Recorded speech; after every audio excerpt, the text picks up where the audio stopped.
Ya.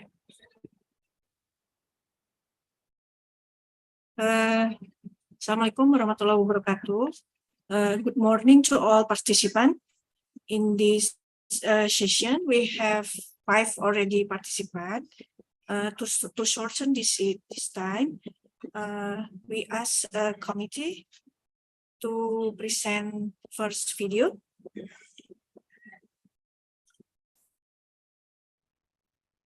Okay, thank you very much for the opportunity. So today I'd like to present my full paper about the correlation between retinal nerve fiber layer thickness, optic nerve head parameter, and related risk factor in glaucoma patient. So for introduction, glaucoma as major causes of the blindness nowadays, and then the glaucoma cause the irreversible vision loss, and then cause degeneration until loss of RNFL, and then multiple risk factors, so that include the intraocular pressure that have role in glaucoma. And then for the routine examination, one of them is the OCT to examine the RNFL and then ONH image. So for this paper, so for the study design, the 39 right eyes of primary open angle glaucoma, do the RNFL examination and optic nerve head examination, and then for the 6 month we do the follow-up and re-examine again. And for the glaucoma diagnosis itself is progressive optic neuropathy and cause nerve head cupping and defect in visual field in the state of open angle. So for the OCT examination, we measure the RNFL using the spectral domain optical coherence or SD-OCT. And then here the result. So for the descriptive data, for the RNFL 360 average is 86.44 for the mean thickness. For the past RNFL, so the mean thickness 92.21. For the 4 quadrant thickness from the superior 104.33, nasal quadrant 65.72, inferior quadrant 105.38, temporal quadrant 67.02, and RNFL symmetry 64.15. For the ONH parameter, the rim area, the mean rim area are 1.20 and cup disc vertical ratio 0.64. And then for the risk factor that we discuss here, the mean age 48.87, mean refractive error minus 0.21, mean intraocular pressure 15.38, mean systolic blood pressure 123.28, and diastolic blood pressure 77.18. And then for the correlation data result, so the correlation between the RNFL symmetry and RNFL thickness are very good, and then show the strong correlation. And then for the RNFL thickness and 4 quadrant RNFL thickness from the superior, nasal, inferior, temporal show the good correlation and very strong correlation, but not correlate with the rim area and vertical cup disc ratio.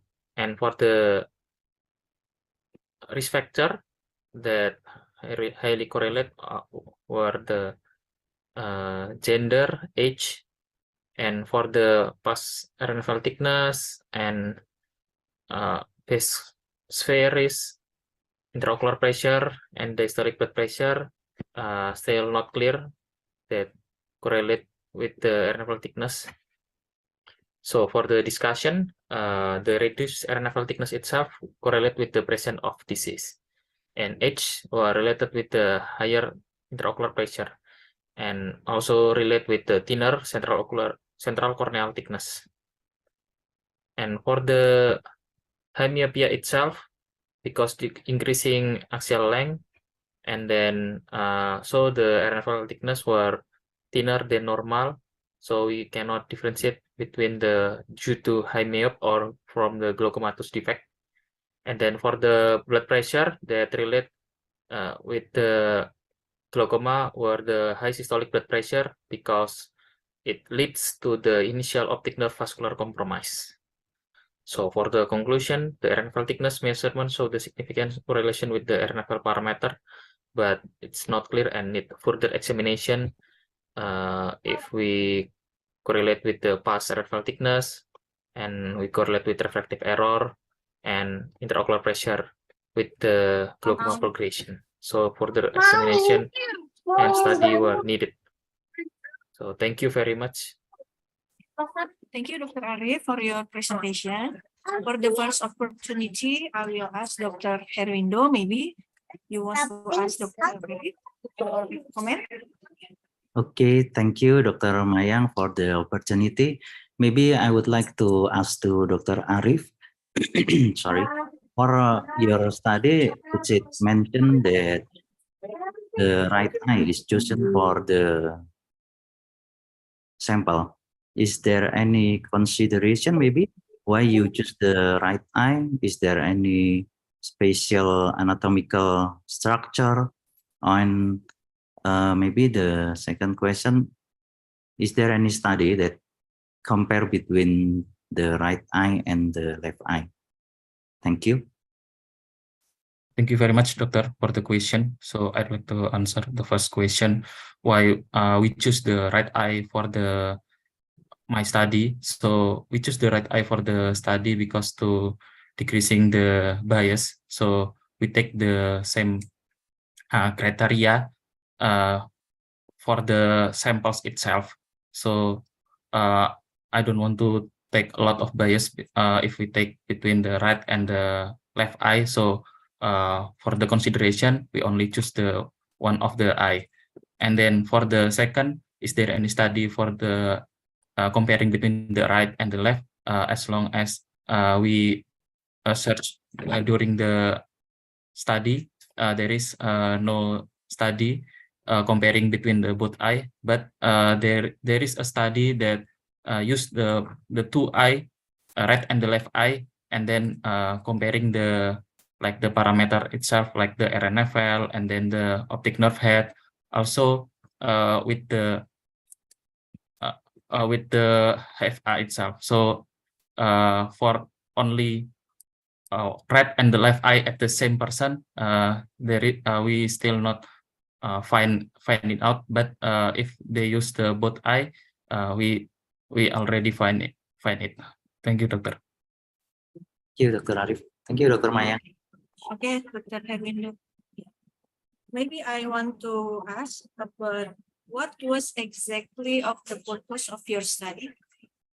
So thank you very much, Doctor, for the question. So the purpose of our study is because the RNFL is the fast examination and then routine examination. It's at the hospital, and then it's reproducible. So it's very easy, and we know the glaucoma itself is the progression study. So we know the basic, and then we know that it's progression. So it's consideration for the patient itself at the clinical setting. Thank you very much, Doctor. Thank you, Dr. Arif. Yeah, I think the time is up. We will continue to second presentation.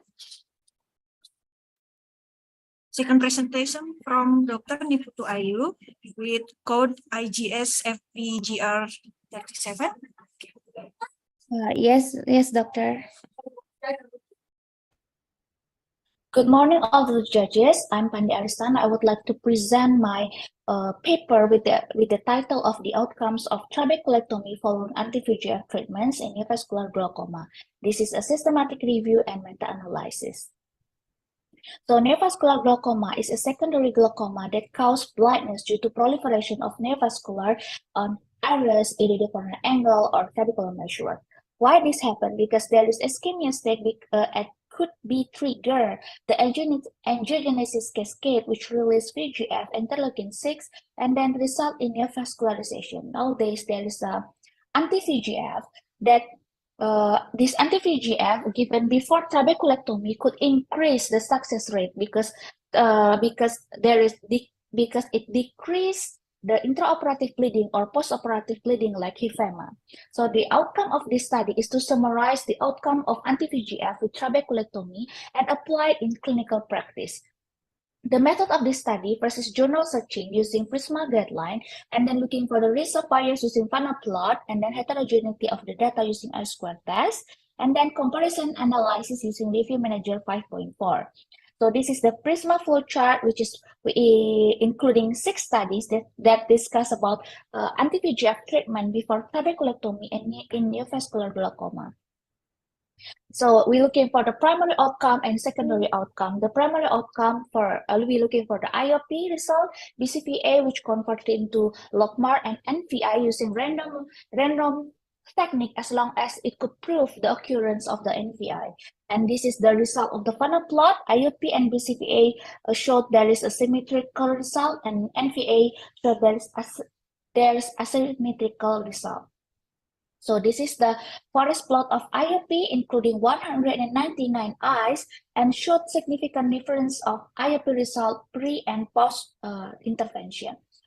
For the NVI, there's also significant difference in pre and post intervention, but we should show the I-squared test result, so more than 50%, which means the data is heterogeneous. So this is the forest plot of BCVA. We exclude 2 studies and then involving 143 eyes. So there is also significant difference of BCVA pre and post treatment. So this is the outcomes table. We involving 6 studies, 199 eyes using bevacizumab, ranibizumab, and conbercept. And then the intervention is trabeculectomy with mitomycin C and combined it with PRP and PPP. So neovascular glaucoma, as we know, there is a proliferation of neovascular in iris, iridocorneal angle, and trabecular. Why this happen? Because there is ischemia. It can induce some fibrovascular formation because it releases angiogenic factors, and it could block the trabeculum and block the aqueous humor outflow, and it results in increasing of the IOP. Many factors influence the result of this intervention of anti-VEGF intervention in neovascular glaucoma. First, type of intervention. Type of intervention in this study, 3 studies using PR combined with PRP and 1 study combined with PPP. As we know that PRP and PPP also could ablate it and eliminate the abnormal blood vessel or ischemic blood vessel. Type of anti-VEGF given in this study have their own pharmacodynamic and pharmacokinetic and route of administration. So 5 study using intravitreal injection and 1 study using intracameral injection, which is by et al. Showed that there is a better result of intravitreal injection in neovascular glaucoma stage 1 and stage 2. And also every patient have their comorbids. And it could influence the outcome of BCVA, although this study showed there is significant difference. Besides that, we should consider about the media opacity, like cataract, vitreous hemorrhage, or there is edema of the cornea because of the high IOP. Besides that, we should consider about pro-angiogenic factors. Besides VEGF, we also consider about other angiogenic factor like platelet-derived growth factor or fibroblast growth factor. So limitation of this study, first, lack of studies involving other intervention like PRP and PPV, and better quality because this study not using randomized control trial, and also the outcomes were not taken from exactly after the surgery, and limited follow-up duration above 6 months. The conclusion of this study is there is a significant difference in IOP, BCVA, and VM recurrence after given anti-VEGF with trabeculectomy. But we include which anti-VEGF give a better result because first, lack of studies, data quality, and this data using the data of NVI is heterogeneous. Okay, that's all about my presentation. Thank you for. Yeah. We will continue with discussion. I will ask first. Yes. Who did the critical review in your study? Because I didn't find about this explanation in the method section. So for the method session, I use the Prisma for including the study. There is PRISMA guideline, like preferred reporting items for systematic review and meta-analysis. It's conclude 27 items that there is introduction, abstract, and etc. Sorry, I mean who find all the study? Who find all the study? First It's is, you or other person? oh, it's me. Oh. Usually for systematic review, they use two researchers. What do you think about that?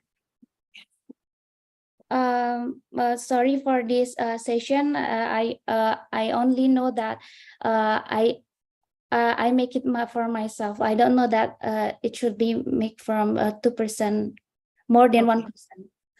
Okay, thank you. Dr. Herindu, maybe you want to ask Dr. Niputu? I think enough, Dr. Mayang. Thank you for the Enough. Okay, we still have a time.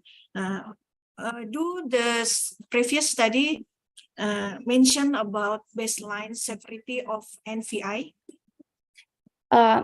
So for the previous study, the study that include in this meta-analysis do not mention about the severity of neovascularization. Only said there is neovascularization or not, and the outcome also there is the outcome also said that there is yes or no for neovascularization. And also the how obtain the neovascularization also do not mentioned by these studies. Only yes or no for neovascularization. Okay, thank you, Dr. Niputu, for your presentation. Yeah. Thank you for the chance. Yeah. Committee, do Dr. Reza, next presentant, join now.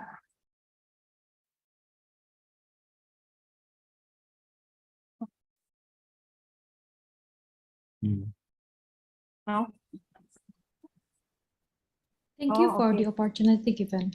Please allow me to present the result of my study with the title of Vitrectomy for the Management of Vitreous Hemorrhage, Clinical Characteristics and Surgical Outcomes. Vitreous hemorrhage can cause sudden loss of vision. Previous studies reported the incidence of spontaneous vitreous hemorrhage at 7 cases per 100,000 population. These are the most common etiology of vitreous hemorrhage. Symptoms may vary according to the degree of the hemorrhage. Conservative management is sometimes employed. However, non-clearing vitreous hemorrhage can delay definitive management and have adverse effect on the retina. Vitrectomy has become the surgical treatment of choice in cases of non-clearing vitreous hemorrhage with unknown etiology. The advantage of vitrectomy is faster visual recovery with definitive diagnosis and management. Therefore, the study was conducted to evaluate the clinical characteristics and surgical outcomes of vitrectomy for vitreous hemorrhage in our center. This was a descriptive study of patients with vitreous hemorrhage undergoing vitrectomy during January to December 2020. Data was collected retrospectively. Inclusion and exclusion criteria of this study are as follows. Vitreous hemorrhage was graded according to the previous studies. Statistical analysis was conducted. Comparison of final visual acuity from baseline was analyzed. There was 164 eyes that met the inclusion criteria. Mean age of the subject was 55.2 years old, and the majority of subjects are male. Most of the subjects had severe vitreous hemorrhage and had no history of laser or intravitreal injection prior to surgery. The most common etiology was diabetic retinopathy, followed by breakthrough from subretinal hemorrhage. Previous studies on the etiology of vitreous hemorrhage reported variable results. The variation of those results was due to difference in inclusion criteria and this population studied. The majority of vitrectomy was performed within 1 month from the initial visit. A total of 37.2% of subjects received intraoperative anti-VEGF injection. Previous studies reported the timing of vitrectomy for vitreous hemorrhage varied. Hayashida et al. Reported that postoperative visual acuity was higher in cases undergoing vitrectomy within 2 weeks from the onset of symptoms compared to the period afterward. Fassbender et al. Reported that vitrectomy in vitreous hemorrhage due to diabetic retinopathy within 30 days from the onset of symptoms brings faster visual recovery, adequate laser photocoagulation, and improvements of patients' quality of life. Intraoperative anti-VEGF injection was performed to reduce the recurrence rate after vitrectomy.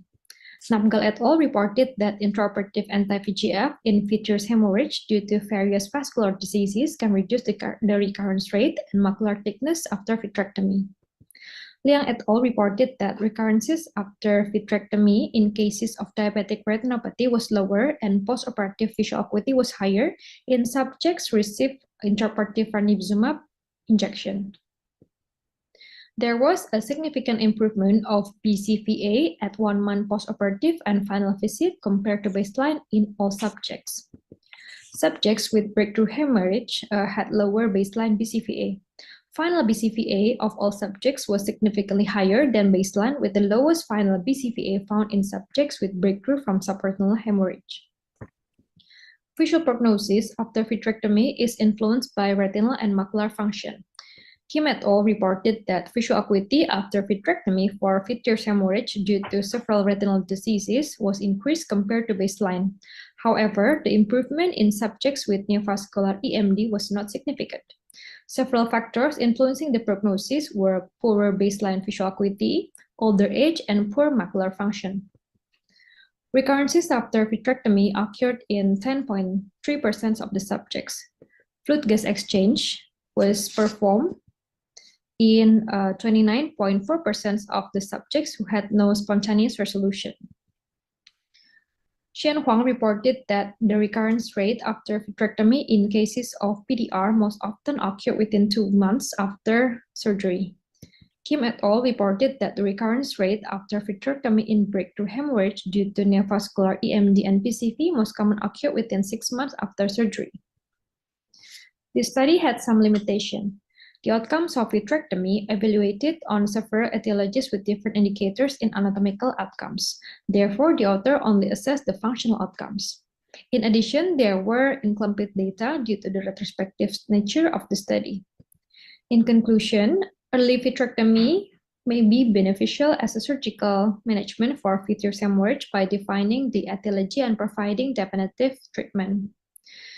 Visual and surgical outcomes varies regarding the etiology, nevertheless were maintained or improved in most subjects. Recurrences was associated with systemic control, thus education and follow-up visits were needed in such cases. Thank you for your time and kind attention. Thank you, Dr. Astri, from your presentation. Dr. Herindo, please ask some question to Dr. Astri. Okay, thank you, Dr. Mayang, for the opportunity. Maybe I want to ask to Dr. Astri, according to your study, what is the lesson learned from your study? Do we have to do the vitrectomy 1 month or faster or maybe slower? Thank you. Thank you, Doctor, for the question. So the lesson that we all can learn from this study is that as we know that nowadays vitrectomy is much more improved with the small incisional and sutureless device. And in cases for the vitreous hemorrhage, we have to be more cautious. If the patients can come to us for a follow-up visit in the short period of time, maybe we can have a strategic watchful waiting until the vitreous hemorrhage can resolve. We can wait until up to 1 month from the initial visit. But from the previous studies, we can learn that if we wait longer for the vitreous hemorrhage without knowing the etiology, it can be harmful for the retina. So maybe after 1 month, to prevent further damage to the retina, if the etiology unknown, I think we have to consider the surgical treatment for the vitreous hemorrhage, define the etiology and providing the definitive treatment for the cases. Thank you. Thank you, Dr. Astri. Yeah. Please. Any further question, Doc? Okay, Dr. enough. Herindo? Doctor. Oh, enough. Yeah. I will ask Dr. Astri, according to grading of vitreous hemorrhage, I think this grading are subjective measurements. What do you think about that? Yeah. So this grading that we use in this paper was based on the previous studies that were used. Firstly, in the patients for diabetic retinopathy. Maybe in the compiling this samples for this study, I have difficulties in hemorrhage. At first, I use I evaluate the ultrasound finding, but not all patients have the ultrasound finding. Fortunately, in our center, almost all patients, the retinal patient that comes with hazy media and the need for further retinal evaluation, all the patients had the fundus image.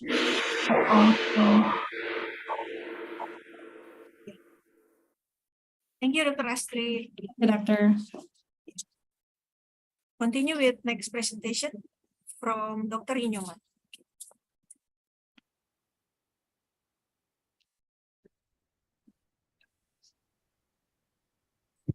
Thank you, Doctor, for the opportunities. Now I would like to present my research result with the titles, The Difference of Maximum Blink Interval in Hypertension Patients with and Without Dry Eye Disease.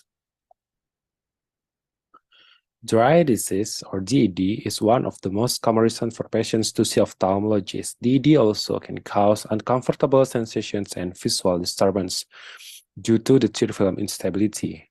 DED is also including abnormalities of lacrimal gland, eye surface, eyelid, and also nerve system. Hypertension can cause oxidative stress and also activated vasoactive intestinal peptide, which can decrease the tear productions and also decrease motion productions. Maximum blink interval, or MBI, is the length of the time the patient can keep the eyes open before blinking. MBI's cutoff point is 12.4 seconds.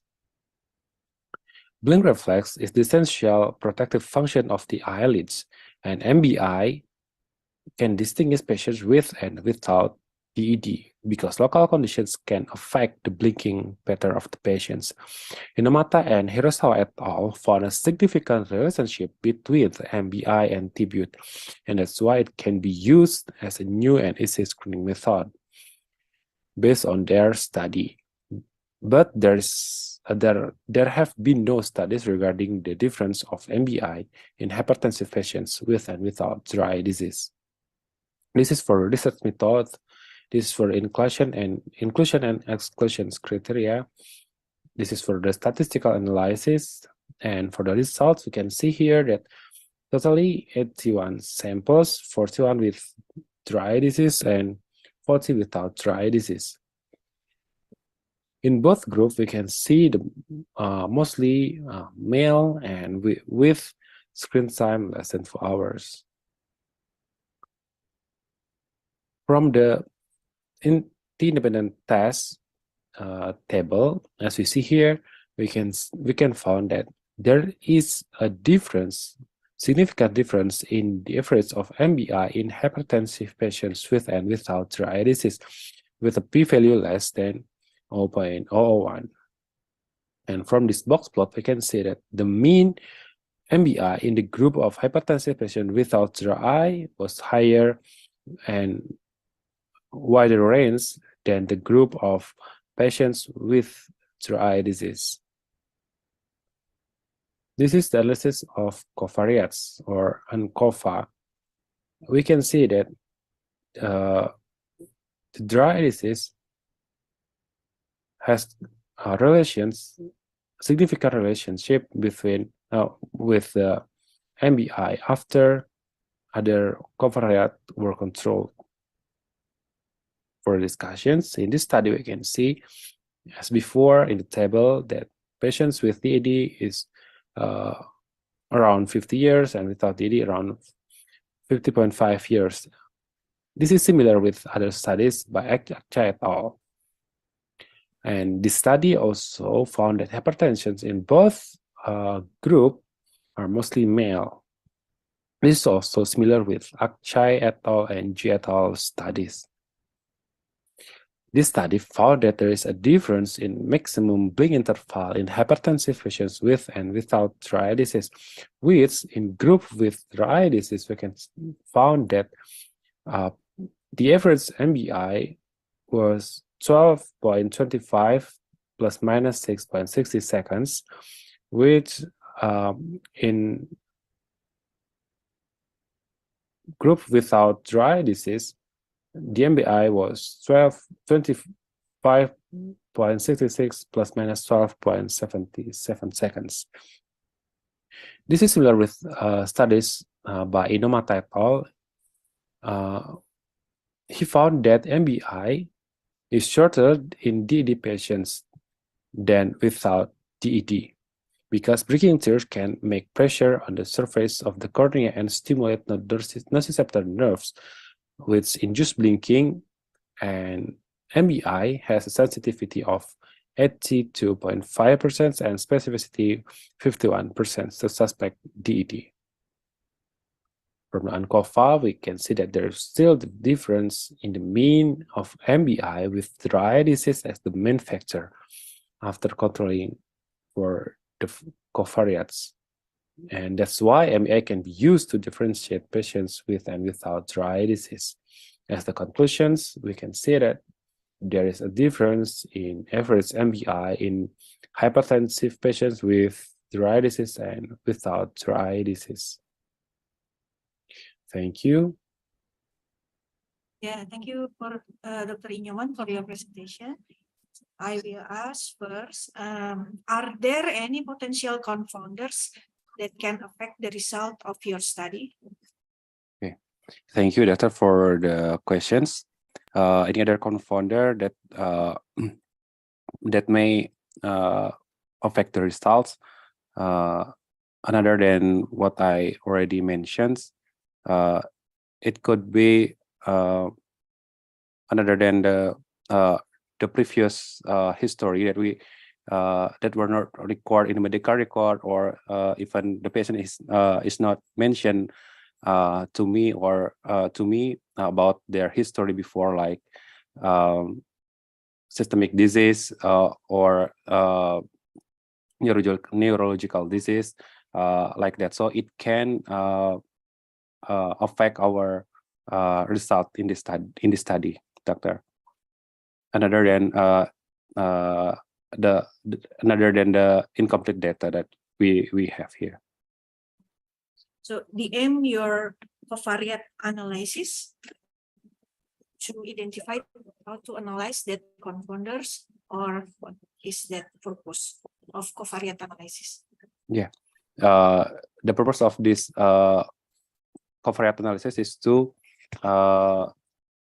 control the other covariate and to make sure that the most the MBI was has most stronger correlation with the dry eye disease. So after we control all of the covariate, we found that MBI was the dry eye disease was has the strongest correlation, and the most factor to can cause the dry eye disease, Doctor.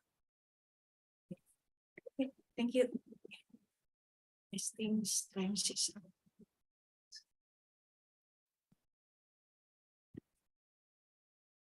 Yeah, we continue with last presentation from Dr. Gina. Assalamualaikum. Greetings to all of my seniors and also colleague ophthalmologists. My name is Gina Fedora. In this moment, I would like to present my paper titled Characteristic of Ophthalmic Patients and the Results of Cataract Surgery at Nusa Waluya Floating Hospital, Wakatobi, Southeast Sulawesi, 2022.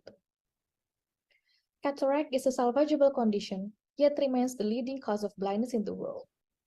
International Agency for the Prevention of Blindness stated that there are 43 million of people with blindness, while 17 million of them caused by cataract. 2016 Rapid Assessment of Avoidable Blindness Survey in Indonesia stated the prevalence of blindness is 1.9%.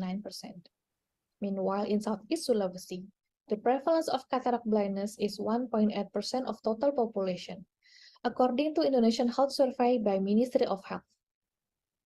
We need to promote the efforts to alleviate the number of cataract blindness. Eye health services in floating hospital is a novel way to make eye service become more accessible. This study aims to give a description of patients' characteristics and outcomes of cataract surgery at Nusa Waluya Floating Hospital. This study is a cross-sectional study, which took time on April and May 2022 in Nusa Waluya Floating Hospital, Wakatobi. The subject of this study are ophthalmology outpatient clinic and ophthalmic surgery patients. Since all the patients has complete medical record, no subject were excluded in this study. These are patients demographic in the outpatient clinic and ophthalmic surgery patients. There are 101 operated patients, with 83 of them resulted from mass screening examinations. Every outpatient clinic patients were examined for presenting visual acuity. There are 48.1% patients with moderate visual impairment to blindness, which indicates a low level awareness regarding eye health. Low level of eye health awareness is linked to poor blindness prevention and poor utilization of eye health services. Cataract is the main ophthalmic findings found in Nusa Waluya Floating Hospital, followed by pterygium and refractive error. Pterygium is more prevalent in rural areas due to higher UVB exposure related with more outdoor activities. Refractive error is also one of the major eye health problems. Southeast Asia also has a high number of refractive error, especially myopia. Before surgery, every patient were questioned about history of systemic diseases, while also examined for blood glucose and blood pressure.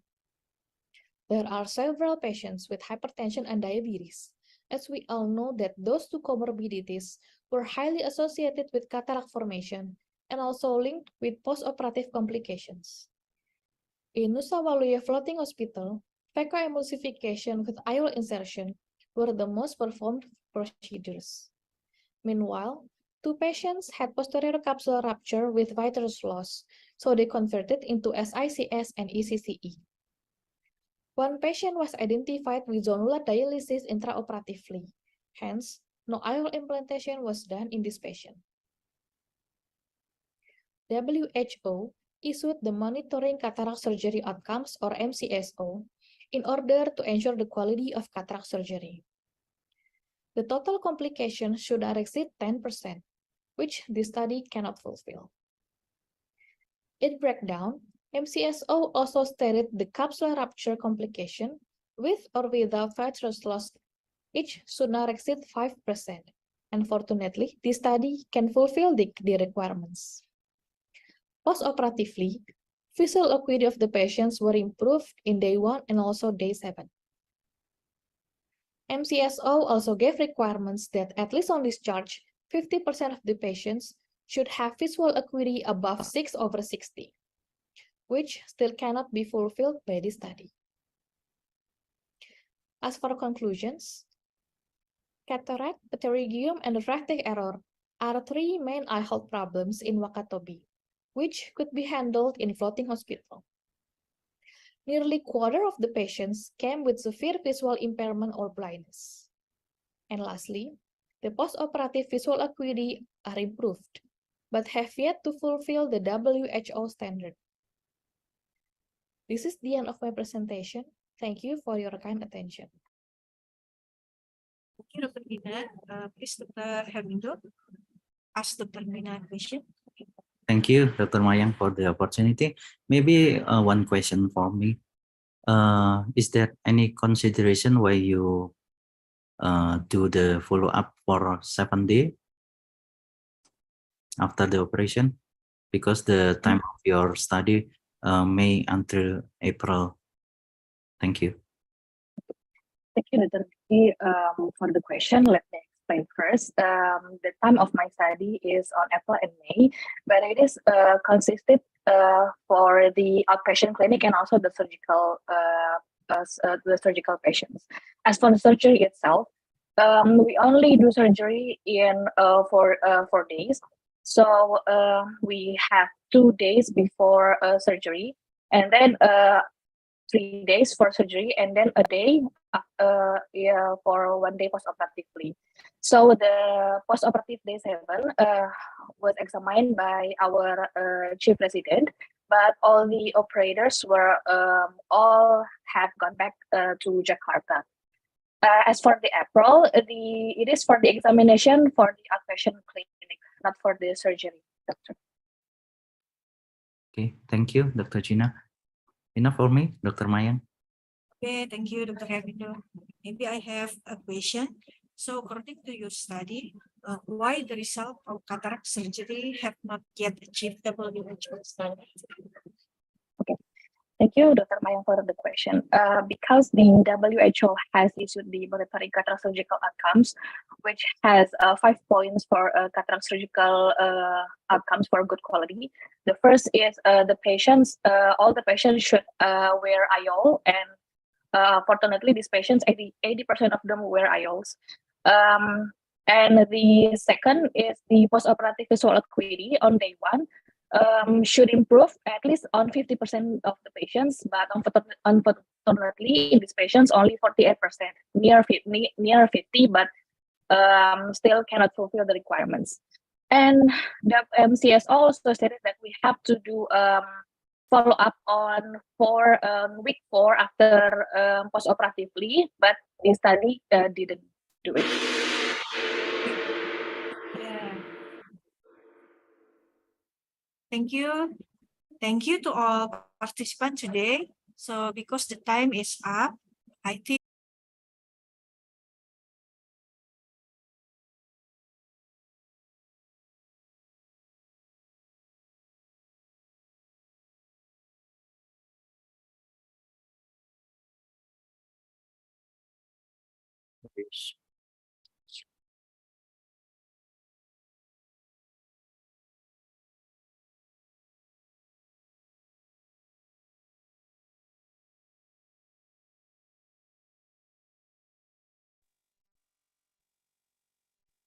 Assalamualaikum warahmatullahi wabarakatuh. Thank you, Dr. Ani, for joining us today for the presentation. And thank you for all the participants that come to visit our presentation today. There will be 5 presentations for today's discussion. And the first presentation will be delivered by Dr. Wisnu. Are you ready, Dr. Wisnu? Thank you, Dr. Didi. Yes, I'm ready. Thank you. Okay, please start the presentation. Greetings, everyone. My name is Wisnu BJ, and I will present my study entitled BCL10 expression in correlation with prognosis outcome in ocular nexal B-cell non-Hodgkin lymphoma patients and Indonesian experience that will be mentioned as OAB-NHL from now on. As an introduction, ocular nexal lymphoma is a neoplasm of primary lymphocyte cell, which in this case, including ocular nexal region. This disorder can be indolent, aggressive, and very aggressive. There's been 2 types of lymphoma. The first one is Hodgkin, and the other is non-Hodgkin lymphoma, differ by the origin cells that change. About 80% of NHL originate from B cells, which can be grouped again based on subtypes, but we're only going to talk about EMZL, DLBCL, and FL as the top 3 of OAB-NHL. In 2020, WHO determined that lymphoma ranks number 7 of all existing types of cancer in Indonesia. At Cipto Mangunkusumo Hospital, there are previous studies with the data amount always increasing yearly. A study explained that 55% of all malignancies in the ocular nexal region are NHL, with the largest area in the orbital tissue, followed by other areas. The morbidity and mortality rates are also relatively low. Different types of lymphoma occur due to abnormalities in the stage of lymphomagenesis, which can be detected by immunohistochemistry exam. BCL10 is a biomarker that is known to have a pro-apoptotic function, but somehow changed in NHL, which is suspected to become an anti-apoptotic agent and even supports the occurrence of lymphoma itself. These are the previous studies about BCL10. From the background, we can see that there is a problem that needs to be resolved. The primary outcomes of our study is to determine the relationship of BCL10 expression to the prognosis of OAB-NHL patients in terms of overall survival, progression-free survival, and event-free survival. The study design used is a retrospective cohort study with the place and time of the research being the Oncology Clinic Kirana and Department of Pathology and Anatomy Cipto Mangunkusumo Jakarta from June 2016 to 2021. The inclusion criteria used in this study were OAB and HL biopsy-proven and available paraffin blocks with complete medical records, while the exclusion criteria were patients who had undergone radiation therapy before the biopsy and didn't perform the exam at Cipto Mangunkusumo Hospital. Evaluation of BCL10 expression was assessed based on two criteria: the location of staining in the nucleus and cytoplasm of the cell. It is said to be positive in the nucleus if there is a brownish expression in more than 10% of the lymphoma cells, while for cytoplasm is differentiated based on its resemblance to tonsil tissue. The way of calculating BCL10 expression is also different for the cytoplasm and nucleus. As for the nucleus, we were using manual tagging of the QPath application. We got the following results from the study. There were 70 patients during the study period, but only 47 were usable. This result shows that there is indeed an increase compared to studies in previous years. This table shows that most OAB NHL patients were male with 58%, following the study by Su et al., where men have greater risk factors. Most subjects were in the age group less than 61 years old, consistent with studies in Asian population at risk younger than 60 years old. Meanwhile, the onset is more than 6 months, most likely related to the level of education and compliance. As for the clinical finding, it was found that 59% had bulging eyes, and according to the graph, which indicates that proptosis is the most objective complaint. Regarding the histopathological type, only 3 types could be found in the study: EMZL, DLBCL, and FL, where EMZL was the most common subtype. The following graph illustrates the finding in our study, with the majority of BCL10 expression found to be negative both in the nucleus and cytoplasm. However, statistically significant results were obtained when testing the relationship between BCL10 expression on histopathological type, where positive expression was found more in NHL with aggressive decrease with an attached p-value. According to the existing Kaplan-Meier chart, the study obtained an overall survival of 80%. Regarding OS, there are 2 interesting things. The first is a statistically significant relationship between age and OS, where patients who are older when they are first diagnosed with lymphoma will have a 10 times greater chance of dying. The second is tendency of the shorter OS in the aggressive degree, which is DLBCL. In this study, no statistically significant relationship was found between BCL10 either to PFS and EFS, but from the histopathological type chart, it can be seen that indolence grade NHL has a lower rate of worsening. This was mentioned in several previous studies that this may be related to the slow development of lymphoma and appropriateness of the type of therapy. There was also no statistically significant relationship between BCL10 with all the prognostic outcomes. Following a Saxon study, strong expression of BCL10 can occur in different gene translocation. However, we cannot be certain since our study was not a molecular genetic study. In addition, the slow developmental nature of the lymphoma itself is also affected, which may require a larger sample in period. In the end, our study achieved primary and secondary outcomes. The primary is no statistically significant relationship between BCL10 expression on the prognostic outcomes, but there was a tendency for a relationship between positive BCL10 expression with a lower rate of its prognosis. Its value of the prognosis can be seen here. Meanwhile, the secondary outcome, which has a significant result, are mentioned below. Thank you for the opportunity, and I hope this can be useful in the future. Okay, thank you, Dr. Wisnu, for the nice presentation. I have one question for you, Dr. Wisnu. If we see at the study, said before, the evaluation of the BCL10 was done with manually.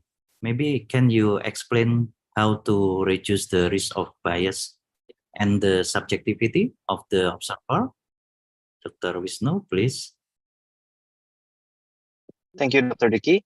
Yes, as I mentioned before in my current examination, so we prefer to use 2 examiners to use the manual tagging of quotation and at the application also.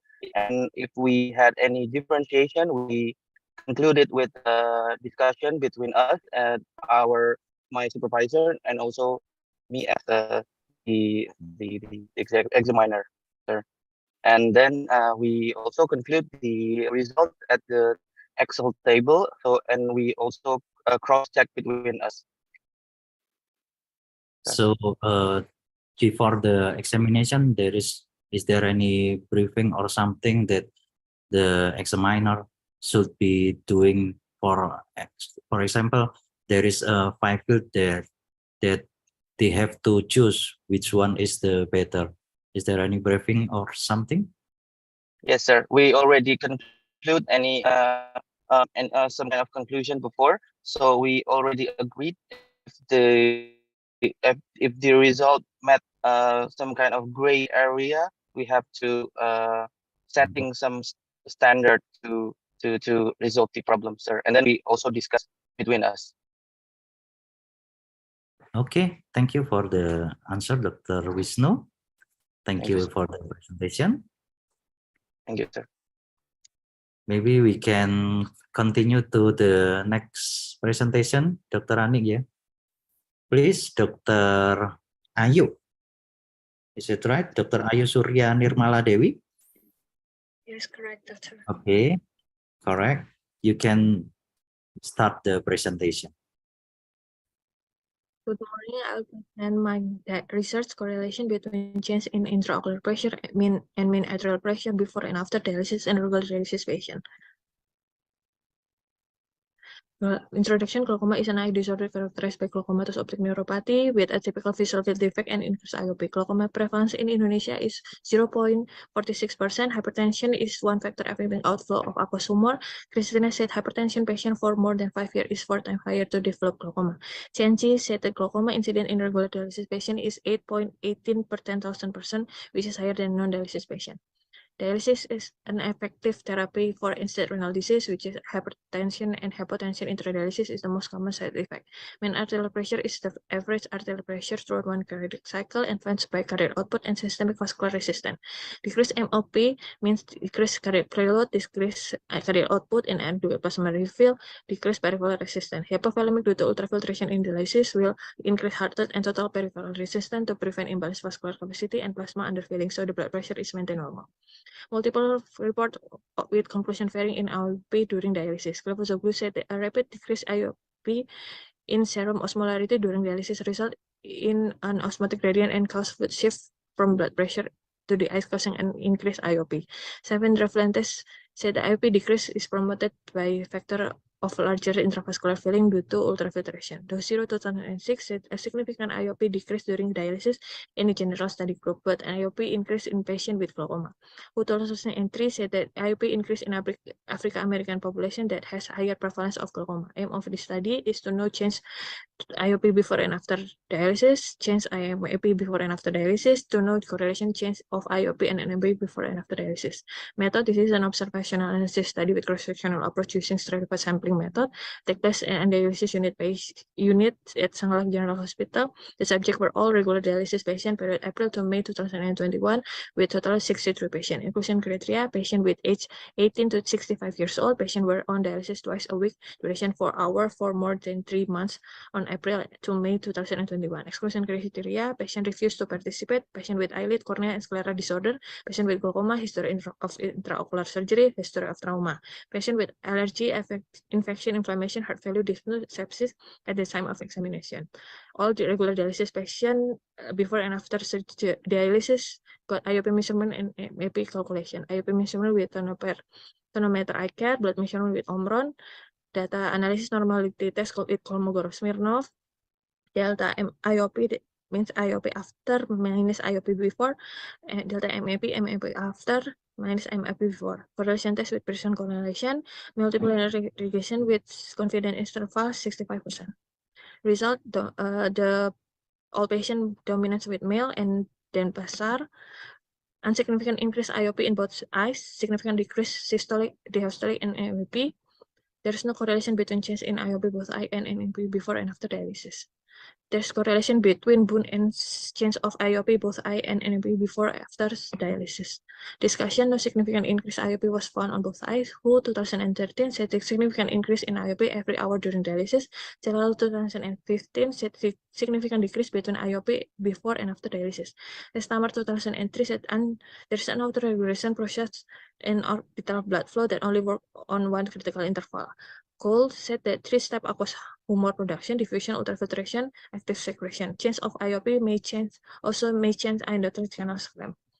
This study, there is a significant decrease MAP before and after dialysis. Anuradha said also significant decrease MAP after dialysis. Refer Michelson said affecting factor is decreased cardiac output, cardiac preload, inadequate plasma refill, and decreased resistance peripheral. Landry 2006 said the abrupt removal of fluid by dialysis acutely decrease intravascular volume and can compromise intraventricular preload. There is no correlation between change in IOP, both I and MAP before and after dialysis. In other studies, Dosiro said no correlation between change in IOP and systolic blood pressure after dialysis. Asfar also said that no correlation between mean systolic and mean IOP. Yakut said significantly decreased blood pressure and ocular blood flow after dialysis. Decreased systemic fluid volume decreases triglycerides and decrease aquasomal production. Restammer in animal research clearly body blood flow affect aquasomal production on one critical point. Aquasomal production does not affected until MAP under 70 to 60 to 19. The result were significantly in associated both level and before dialysis in both eye. Cavaria said the most common mechanism underlying increase in IOP decreased plasma osmolarity is the increase the amount of aquasomal. Taufbin said no significant relationship was found between urea reduction ratio, urea level before and after dialysis with change in intradialysis IOP. Levy 2005 said extracellular fluid shift from blood to anterior chamber, also the same like dialysis disequilibrium syndrome. Conclusion, there's no increase in IOP, there is decrease in AMP after dialysis compared to before dialysis. There's no correlation between change in IOP and AMP after dialysis compared to before dialysis. Fluid level before dialysis may be related to increased IOP after dialysis. Thank you. Thank you, Dr. Ayu, for the presentation. Maybe I have some question for Dr. Ayu. Very interesting result. In this study, there was say that the bone have a correlation with the IOP. Maybe can you explain about the pathophysiology or the correlation bone with the IOP? Thank you, doctor. I will try to answer the question. Urea concentration and osmolarity will decrease during dialysis. Then there will be osmotic shift from blood to aqueous humor and will increase intraocular volume. If the anterior chamber is normal or deep, there won't be an increasing IOP. But if the anterior chamber is abnormal or narrow, or there is a neovascular in the angle, the IOP will increase though. The osmolarity and concentration change during dialysis is because of ultrafiltration that happen during dialysis. Thank you. Okay, maybe the second question I want to ask about the stratified sampling in this study. Can you explain maybe how to choose and why you choose the stratified sampling? Thank you, doctor. Because of the dialysis unit in our center, it's more than one. So I count the I divide the sample from each unit. There is 4 units in our center, so I calculate all the sample in each unit, so it easier. So there is no bias in each unit total. Okay, thank you. Maybe any comment, Dr. Rani, for this session?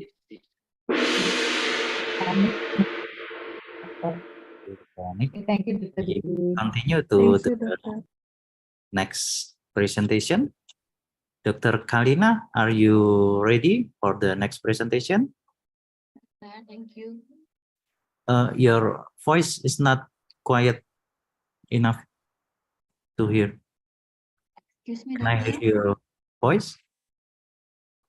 Can you hear me? Okay. Excuse me. You. Okay, thank you. Okay. Please, you can start the presentation, Dr. Kalina. Good evening, everyone. Thank you for the opportunity. Today, I'll present about my research with title Analyzing the Side Effect of Amiodarone Consumption on ONH, Contrast Sensitivity, and the Color Vision in Arrhythmia. Arrhythmia, as introduction, arrhythmia is a condition when the heart beats abnormally, which includes the frequency, conduction, or origin of the heart rhythm. Amiodarone is one of the anti-arrhythmic drugs with unique pharmacokinetic, which has toxic effects on ocular, such as corneal microdeposit, dry eye syndrome, thyroid eye disease, and optic neuropathy. David in this article showed that optic neuropathy caused by amiodarone manifested as unilateral optic dysedem up to optic atrophy without dysedem, and no reports of changes in contrast sensitivity. This study determined the association between duration of amiodarone consumption and optic nerve health, contrast sensitivity, and color vision in arrhythmia patients, with subjects with cross-sectional analytic observational study design and subjects individuals with arrhythmia placed eye polyclinic in Universitas Sumatera Utara Hospital and Dok Hospital with time April 2022 to August 2022 with examination of optic nerve using Ullmann 20 dioptry and contrast sensitivity using Pelly-Robson chart and color vision using Ishihara pseudoisochromatic plate with statistical analyzing using mind-Whitney test. And this is demographic characteristic, which show men as 11 subjects and with women 12 subjects with average using of amiodarone 2.61 months, and there was found obscuration on NFL, obscuration vascular, obscuration discus margin, and C-shaped halo on 2 subjects with average using of amiodarone 4.5 months, and the normal nerve fiber layer, normal vascular, normal disc margin, and normal halo examination in subjects with 2.52 months using of amiodarone. Significant side effect of amiodarone consumption and optic nerve was found, and with Spearman correlation shows that there was a significant side effect of amiodarone consumption and contrast sensitivity in arrhythmia patients. As discussion, majority of the subjects in this case group were female with 12 people. Where Cheng et al. Said that 52.3% of patients were male and 47.7% female, with mean age 59 years, with the youngest 45 years old and the oldest 75 years old. Prevalence of arrhythmia increases with age, as 70% found in 65 to 85 years old. And this study shows the consumption of amiodarone with average duration 2.61 months, with the shortest duration of consumption is 1 month, and the longest duration of consumption is 5 months. Passman study shows that average use of amiodarone was 6 months, and duration ranging from 1 to 84 months. This study shows that average duration of amiodarone consumption of 2 subjects with ONH-edem was 4.5 months, and there was significant relationship of amiodarone consumption and the result of the ONH examination.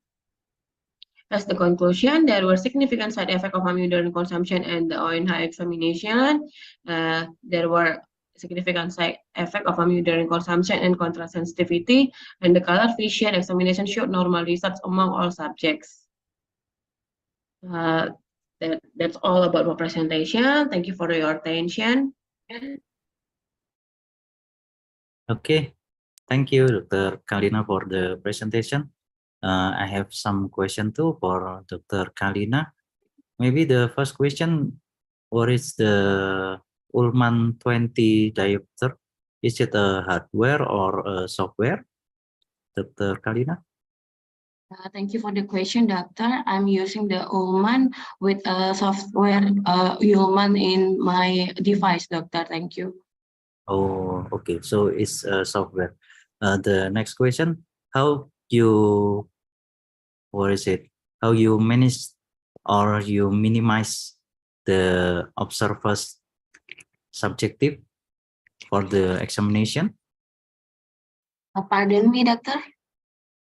Can you explain how to minimize the subjectivity of the researcher for the examination with Ullmann 20 diopter? The first, the first is I'm going to anonymize the patient with the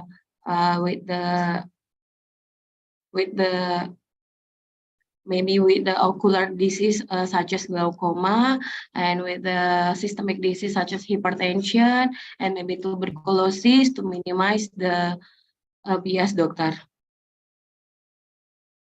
I mean, is there any parameters, specific parameter for the examination, if there is a observation or not? Yes, doctor. I'm using the Friesen scale, doctor, for the ONH IDEM, doctor. Okay, so you do it by yourself, or there is 2 or 3 another observer or assignment? First I examine it by myself, and then I'm asking for the supervisor to examine the patient, doctor. So confirm the examination, yeah? Yes, doctor. Okay, thank you. Or maybe there is comment or question, Dr. Rani, for the presentant? Okay. What is the limitation of your research, Dr. Alina? The question Pardon me, doctor. about the limitation. The limitation is maybe in the universities, in the USU hospital, there is a limitation in the patient of using amiodarone because of the regulation, doctor. So the number of the patient, yeah? Yes. Okay. Is it enough, Dr. Rani? Yes, enough. Thank you. Thank you, Thank you, doctor. Okay, we continue to the next presentation. It will be delivered by Dr. Hendy. Are you ready, Dr. Hendy? Yes, I'm ready. Okay. Okay, thank you. You can start the presentation. Assalamualaikum warahmatullahi wabarakatuh. Before I start the presentation, I want to introduce myself. My name is Dr. Muhammad Henry Sutabara, and I am a resident of ophthalmology of North Sumatra University. And then I want to start the presentation with the title, The Role of Tumor Necrosis Factor TNF-alpha with Visual Field Defect in Permanent Open-Angle Glaucoma.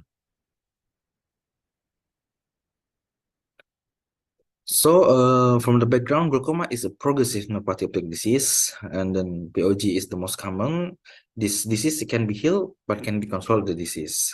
And then TNF-alpha is pro-inflammatory cytokines, and then it's the main mediator of apoptosis. The evidence support that TNF-alpha, via binding TNF-alpha-1 receptor, that receptor are involved in mediation retinal ganglion cell during neurogenesis of glaucoma. And then some studies have showed that rate TNF-alpha in aqueous humor of glaucoma patient has increased in a manner significant compared to non-glaucoma. Open-angle glaucoma is a chronic neuropathy and a progressive is an irreversible. POEG is the most often cases, and the risk factor is more 40 years old, and then African American is more than Caucasian in ethnicity, and then with family history 13 and until 25%. So in pathogenesis, enlargement resistant to general aqueous stroke trabecular can make a decrease of flow of aqueous humor, and then the balance excretion and the flow of aqueous humor is disturbed, and then can make a decrease of IOP and can make the retinal ganglion cell. So the diagnosis assessment of neurofibrillary, we can use ophthalmoscopy or OCT. We got a concave optic pelvis or cupping. With the field of view, we can use perimeter Goldman-Humphrey, perimeter blue or yellow, frequency doubling perimetry, and then IOP. With the normal range is 10 until 21 millimeter of HD. So TNF-alpha is the main cytokine in acute inflammatory response. And then the main source is the mononuclear phagocyte and antigen antibody cells, and have the function and just the prothrombotic role, regulator of hematopit, and activator of tissue macrophage. So the mechanism is the TNF binding in the receptor TNFR1 and TNFR2 can trigger activation IKB kinase and mitogen activate butane kinase. So it can make an expression pro-inflammatory. TNFR1 expressed by the MTNF alpha and STNF alpha. This is the contain a D domain. TNFR2 is expressed by lymphocyte and cell endothelial by MTNF alpha does not have the made date domain. So TNF in glaucoma, TNF serum or intercalated increase in patient with glaucoma, and the production and release of TNF occurs every beginning after exposed the pressure like increased IEP or ischemic.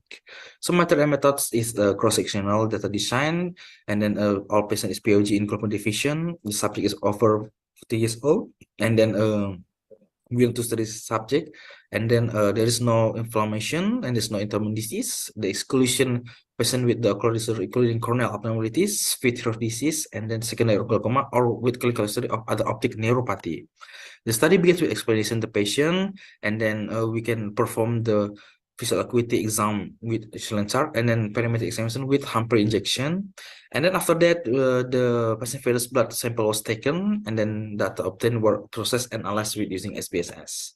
So the characteristic of the subject is with the man with 16 subject and woman 14 subject with the average of years is 55 years old, and then the eyes examined, ocular dexter is 15, ocular sinister is 15. So examination of results with the MD and TNF alpha with the median is the minus 1386, and then with the TNF alpha average is 1.01. So the relationship between TNF alpha with the visual defect, we got a p value with 0.119. We got there is that means there is no signification this TNF alpha with the MD. So the relationship between TNF alpha with MD, we got with the early we got 8 sample with average value of TNF alpha is 0.68, and then with moderate stage with the 6 sample with 1.14, and advanced is 16 sample with 1.13. So the conclusion is consent of study is no significant relationship between tumor necrosis of factor alpha levels visual effect in primary open-angle glaucoma patients. Thank you for attention. Okay, thank you, Dr. Hendy, for the nice presentation. We continue to the discussion. I have some question for you. I wonder about the diagnosis of the POAG.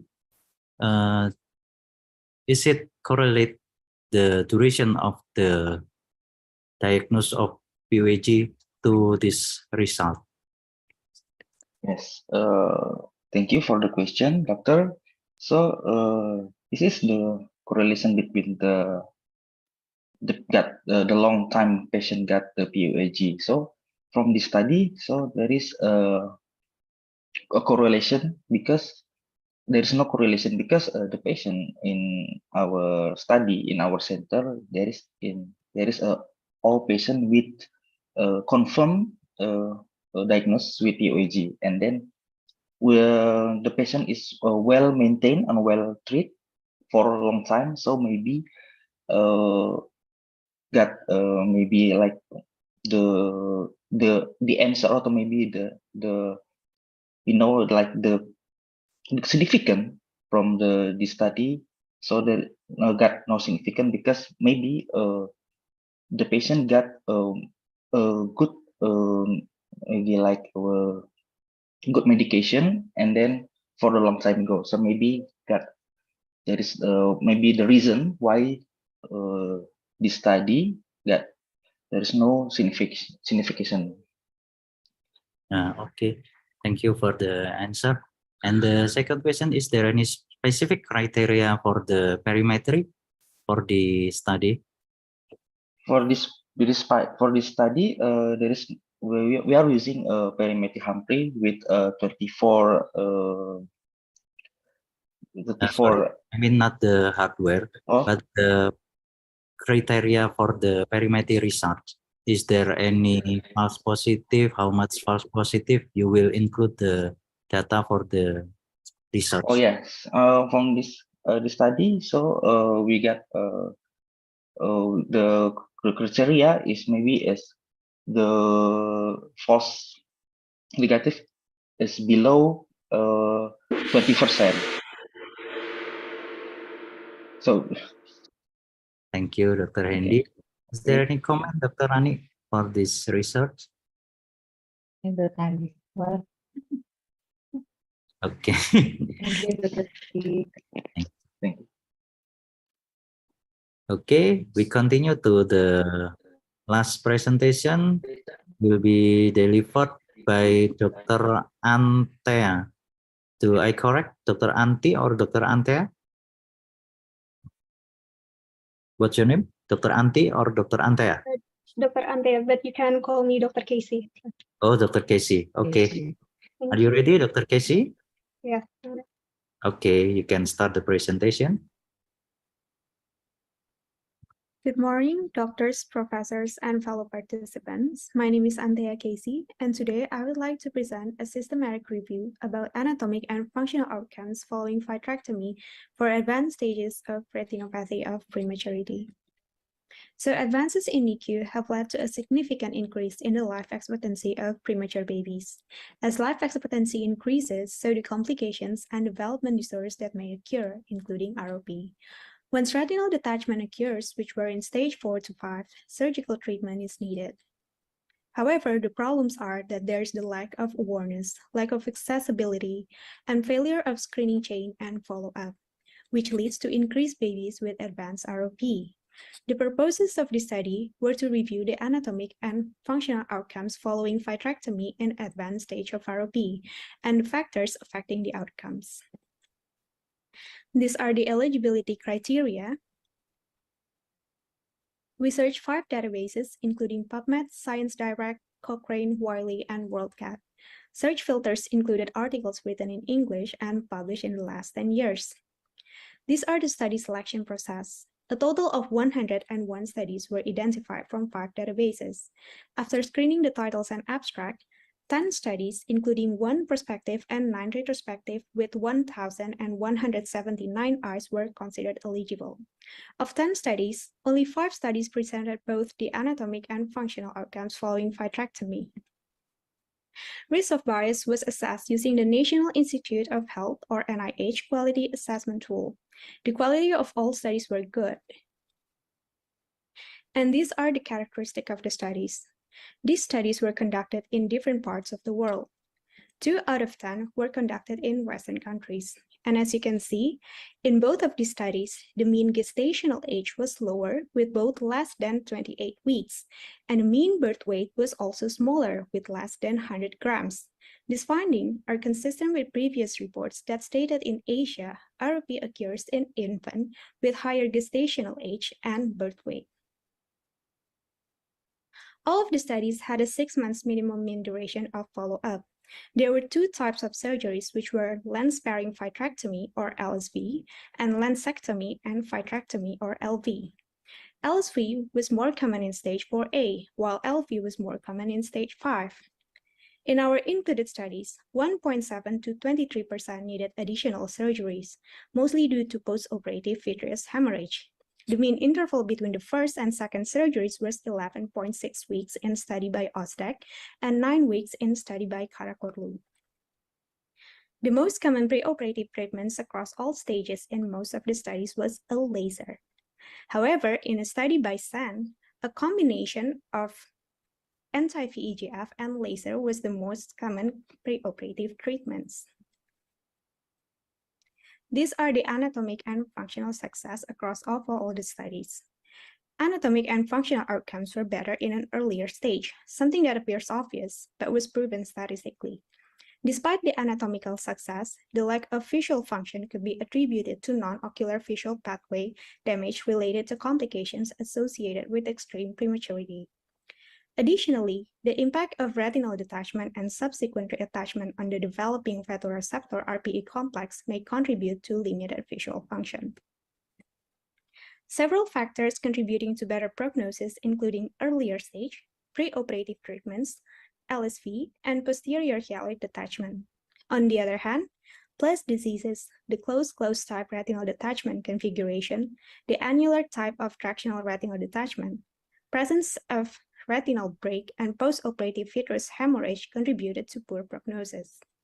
These are complications: vitreous hemorrhage, strabismus, nystagmus, high myopia, glaucoma, cataract, corneal opacity, and phthisis. To the best of our knowledge, this study is the first systematic review assessing the anatomic and functional outcomes following vitrectomy in advanced ROP. It also assessed the factors affecting the outcomes. However, this study has some limitations. The first is retrospective nature, and the second would be the lack of uniformity. Includes staging, preoperative treatments, timing of surgery, and presence of plus diseases, which made comparison between series difficult. The conclusion of this study is that anatomic and functional success rates following vitreoretinal surgery were encouraging for stage 4 ROP and poor for stage 5 ROP. Retinal reattachment allowed an achievement of better visual outcome. The best strategy is to prevent ROP progression into stage 5. That will be the end of my presentation. Thank you for listening. Okay, thank you, Dr. Casey, for the nice presentation. I have some question for your study. Maybe the first question, I want to know about the criteria of the anatomic and functional success in this study. Is it all of the study that you were found using the similar criteria for the success anatomy and functional? Okay. Thank you, Doctor, for your questions. So for the anatomic outcome, it is similar in all of the studies, which is a total reattachment of the retina in stage 4 and any attachment including the posterior pole in stage 5. However, when it comes to the functional success, there is a little bit of differences in the studies. Some studies said that any form of patients, including fix and follow and CSM, the central steady maintain fixation, included as a success. But there is one study that, which is from Karakoru in 2017, that stated that fix and follow is not considered as a success in functional outcomes. But all the percentage that I included in this study, I followed according to each of the journals. Okay, thank you for the answer. Maybe the next question. You said that in all the study, you found that 10 study of all with almost the same study and only 5 study that you have been delivered. Is it enough for the title that you say about the result? I'm sorry. Can you repeat the question?